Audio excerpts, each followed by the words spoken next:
ঈদেরা সাথে খোদা, এই যে লালন, ঈদেরা সাথে খোদা। কুষ্টিয়ার ফিলিপনগরে জনগণের আদালতে প্রাণ হারানো ভণ্ডপীর শ্রী শামীম জাহাঙ্গীর ছিলেন কেরানীগঞ্জের জাহাঙ্গীর সুরেশ্বরীর খলিফা। এই জাহাঙ্গীর সুরেশ্বরী আবার ছিলেন শামীমের চেয়েও বড় ভণ্ড। চারপাশে সুন্দরী নারীদের নিয়ে মজ মাস্তি করাই ছিল তার কাজ। জাহাঙ্গীর সুরেশ্বরীকে তার পথভ্রষ্ট ভক্তরা আধ্যাত্মিক গুরু বলে পরিচয় দিলেও তিনি ছিলেন একজন তন্ত্র সাধক। এই তন্ত্র সাধনার মাধ্যমে সে মানুষদের বশ করত।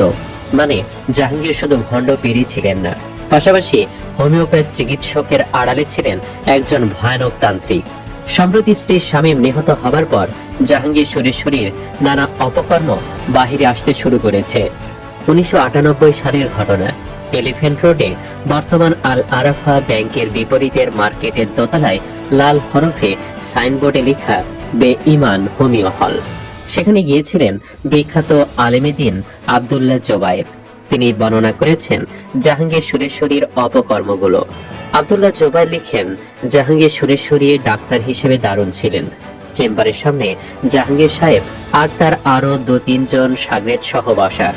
আব্বা আর আমি এসে ঢোকা মাত্র জাহাঙ্গীর সাহেব শাগরেদদের নিয়ে বলা নেই কওয়া নেই দুম করে একটা তাজিমি সিজদা দিয়ে দিলেন।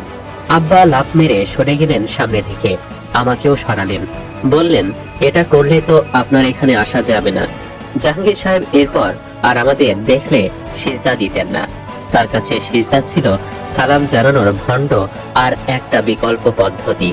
ওই সময় হোমিও ডাক্তার হিসেবে তার একটা বিরাট নাম ডাক, কারণ তখনও তিনি ভণ্ডামির জন্য অতটা পরিচিত হন নাই। জাহাঙ্গীর ডাক্তার হিসেবে কেমন ছিল তার একটা উদাহরণ দেই। 80 দশকে একবার সারসিনার মরহুম পীর শাহ আবু জাফর সালেহকেও ঔষধ দিয়েছিলেন জাহাঙ্গীর। শাহ আবু জাফর সালেহকে প্রেসিডেন্ট জিয়াও খুবই করতেন। একবার হুজুর হঠাৎ অসুস্থ হলেন, কিডনিতে পাথর। প্রেসিডেন্টের পরামর্শ মোতাবেক সিএমএইচে ভর্তি করা হলো। ডাক্তাররা অপারেশন করতে চাইলেন। আলেমে দ্বীন আব্দুল্লাহ জোবায়ের বলেন, আব্বা কাউকে কিছু না বলে গোপনে পীর সাহেব হুজুরকে নিয়ে জাহাঙ্গীর ডাক্তারের হোমিও হলে আসলেন। জাহাঙ্গীর যে ঔষধ দিলেন তাতে পাথর শরীর থেকে বের হয়ে গিয়েছিল অল্প সময়েই, অপারেশন আর লাগেনি। যাই হোক, শ্রী শামীমের ওস্তাদ ভণ্ড জাহাঙ্গীর শরীয়তপুর জেলার সুরেশ্বর দরবার শরীফের অনুসারী এবং হযরত জান শরীফ শাহ সুরেশ্বরী রহমতুল্লাহি আলাইহির মতাদর্শের অনুসারী ছিলেন। শুরুতে হকপন্থী পীর পেয়েও শিরকি বিদাতি রাস্তা ছাড়তে পারল না। আরেকবার জাহাঙ্গীর সাহেব মারিফতের গোপন কথা নামে একটা বই লিখে প্রচ্ছদে একটা মেয়ের অত্যন্ত আপত্তিকর ছবি দিয়ে বই ছাপলেন। মামলা হয়ে গেল তার নামে। পাবলিক তাকে পেটানোর জন্য খুঁজছে। আমার পরিচিত এক ভাইয়ের বাসায় উনি কিছুদিন তখন পালিয়েছিলেন। এরপর বোরকা পরে ছদ্মবেশ ধরে এলাকা ছাড়েন। ওই সময় তিনি খাজা সাইফুদ্দিন নকশবন্দির কাছেও গিয়েছিলেন যেন মামলা থেকে মুক্ত হওয়ার দোয়া করে দেন। তিনি হুজুরের পা ধরে বসেছিলেন লম্বা সময়। এরপর তিনি জাহাঙ্গীরকে বলে দেন, তুমি এ যাত্রায় বেঁচে যাবে। কিন্তু জাহাঙ্গীর সাহেব এ যাত্রায় মামলা থেকে বাঁচতেও ভণ্ডামি বদলান নাই, বিভ্রান্তি থেকে বাঁচতে পারেন নাই। ডাক্তার হিসেবে জাহাঙ্গীর সাহেবের বেশভূষা বেশ অদ্ভুত রকমের ছিল। তাকে দেখে জাদুকর জাদুকর মনে হলো আমার। টুপি যে 1.5 হাত উঁচু হতে পারে সেটা প্রথম আমি তার মাথাতেই দেখি। আমি লম্বা সময় ধরে ভাবছিলাম এই টুপি মাথায় আটকে আছে কিভাবে। ওনার পরনে সোনালী ঝকমকে জামা, জরির কাজও কম বেশি আছে মনে হয়। চুল কোমর ছুঁয়েছে, কথা বলছেন বেশ শব্দ করে। অন্যান্য হোমিও ডাক্তারদের মতো ঔষধ নিজে দেন না, এলোপ্যাথ ডাক্তারদের মতো প্রেসক্রিপশন দেন, তাও আবার নিজে লিখেন না। উনি জোরে জোরে নাম বলেন আর পাওয়ার বলেন। সহকারী আছে কয়েকজন, এরা লিখে। বহুদিন পরে এই পদ্ধতি আমি আবারও দেখতে পাই ডাক্তার প্রাণ গোপাল দত্তের চেম্বারে। তিনি নিজে লিখেন না, সহকারীরা লিখে। যাই হোক, আগের কথায় ফিরে আসি। দেখলাম প্রত্যেকে এক মহিলা মরিদ আসছে ঔষধ নিতে। উনি লম্বা সময় ধরে মহিলার একটা হাত ধরে বসে থাকলেন। আমি বেশ অবাক হলাম। মহিলা কারো সাথে যে হাত মুসাফাহা করা যায় তাও এমন ভাবে অনেক বিস্ময়কর লাগলো। আরো বিস্ময়কর তার চেম্বারের পেছনে ঝোলানো ছবিগুলো। এরা তার পীর ও ঊর্ধ্বতন পীর মনে হয়। খুবই জীর্ণ শীর্ণ চেহারা এক একজনের, গায়ে একটা লেংটি ছাড়া তেমন কিছু নেই। আমার মনে পীর বুজুর্গদের ব্যাপারে যে ছবি আছে তার সাথে কিছুতেই মেলানো গেল না। আব্বা তাকে কিছুটা হেদায়েতের পথে আনতে চেয়েছিলেন। জাহাঙ্গীর সাহেব চূড়ান্ত পর্যায়ের ভণ্ড হলেও অত্যন্ত বিনয়ী ছিলেন। আব্বা বললেন, আপনি বে-ঈমান কেন লিখেছেন? লিখবেন বা ঈমান মানে ঈমানওয়ালা, ঈমানটাও তো আসল। যাই হোক, কথায় কিছুটা কাজ হলো। উনি নাম ঠিকই চেঞ্জ করলেন, বা ঈমান হোমিও হল, বা ঈমান আল সুরেশ্বরী, ইত্যাদি ইত্যাদি। কিন্তু কয়েকদিন পর আবার যেই সেই। আব্বা বললেন, আবার বদলালেন কেন? উনি সরল স্বীকারোক্তি দিলেন, বে-ঈমান লিখলে লোক বেশি আসে। এ কথার ওপরে আর কথা চলে না। জাহাঙ্গীর সাহেব তার চারপাশে একটা কাল্ট তৈরি করে নিয়েছিলেন।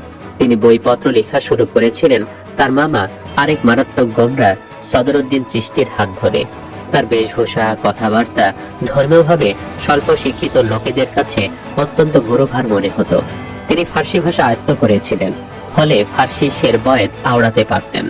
শুনেছি জৈবনে নাকি উনি মূলধারার আলিমদের সাথে ওয়াজ মাহফিলও করতেন। ভণ্ড জাহাঙ্গীর ধীরে ধীরে এত নিচে নেমেছিলেন যে এতটা নিচে তার মামাও নামেননি, কিংবা সুরেশ্বরের বর্তমান দরবারও ভণ্ডামিতে এত নিচে নেমেছে বলে মনে হয় না। সুরেশ্বরের কার্যক্রমে বিপুল পরিমাণ শিরক বিদাত আছে, কিন্তু জাহাঙ্গীর সেগুলোকে বহু আগে ছাপিয়ে গিয়েছিলেন। উনি চুনকুটিয়ায় ফকিরনী দরবার শরীফ খুলে বসেন, সেখানে ধ্যান সাধনা স্কুল খোলেন। সম্প্রতি কুষ্টিয়ায় নিহত শামীম জাহাঙ্গীরের এক আত্মীয়ের কথায় শুনলাম, শামীম নাকি সেখানে সাধনা করেছে 12 বছর। এই সময়ে সে শুকিয়ে পাটকাঠি হয়ে গিয়েছিল, খাওয়া দাওয়া একেবারেই করতো না। আমার এ পর্যন্ত যা পর্যবেক্ষণ, তাতে এদেরকে স্টেপ ভণ্ড বলা শেষ কথা নয়। এরা তন্ত্র সাধনা করে, হিন্দু যোগীদের কুল কুণ্ডলিনী তত্ত্ব আত্মস্থ ও সাধন করে। চর্যাপদ খুললেও এসব সাধনার চিত্র পাবেন।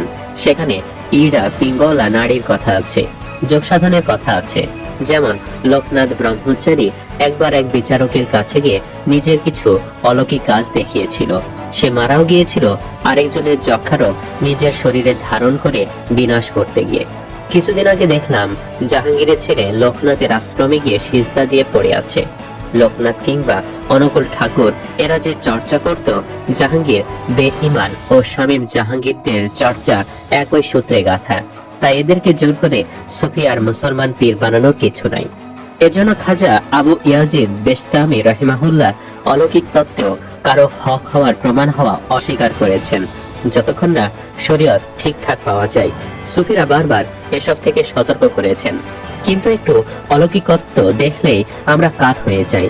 অথচ দাজ্জাল মানুষ মেরে আবার জীবিত করতে পারবে, এটা আমাদের খেয়াল রাখা দরকার। বাংলাদেশের আনাচে কানাচে এরকম শত শত স্ত্রী শামীম কিংবা জাহাঙ্গীর সুরেশ্বরী আছে। এরা যতদিন বেঁচে থাকবে ততদিন এদেশে ফিতনা ফাসাদের সৃষ্টি হবে, মব সৃষ্টি হবে। তাই সরকারের অবশ্যই উচিত এদেরকে গালে লাগাম টানা। ভণ্ডপীরেরা সমাজ ও জাতির জন্য মারাত্মক ক্ষতিকর। তারা ধর্মের অপব্যাখ্যা করে সাধারণ মানুষের বিশ্বাসকে কাজে লাগিয়ে ব্যক্তিগত স্বার্থ হাসিল করে। মানুষ তাদের অন্ধভাবে অনুসরণ করে অর্থ, সময় ও মানসিক শক্তি নষ্ট করে। ফলে প্রকৃত ধর্মীয় জ্ঞান থেকে মানুষ বিচ্যুত হয় এবং কুসংস্কার বৃদ্ধি পায়। এরা সমাজে বিভ্রান্তি, অশান্তি ও অবিচার সৃষ্টি করে। তারা প্রতারণা, শোষণ ও অনৈতিক কর্মকাণ্ডে লিপ্ত থাকে। তাই সচেতনতা বৃদ্ধি, সঠিক ধর্মীয় শিক্ষা এবং আইন প্রয়োগের মাধ্যমে ভণ্ডপীরদের প্রতিরোধ করা জরুরি। এতে সমাজ সুস্থ ও উন্নত পথে এগিয়ে যেতে পারবে। সুপ্রিয় দর্শক, আসুন আমরা আল্লাহর কাছে প্রার্থনা করি, আল্লাহ যেন আমাদেরকে গোমরাহি আর ভণ্ডপীর থেকে দূরে রাখেন। আমিন।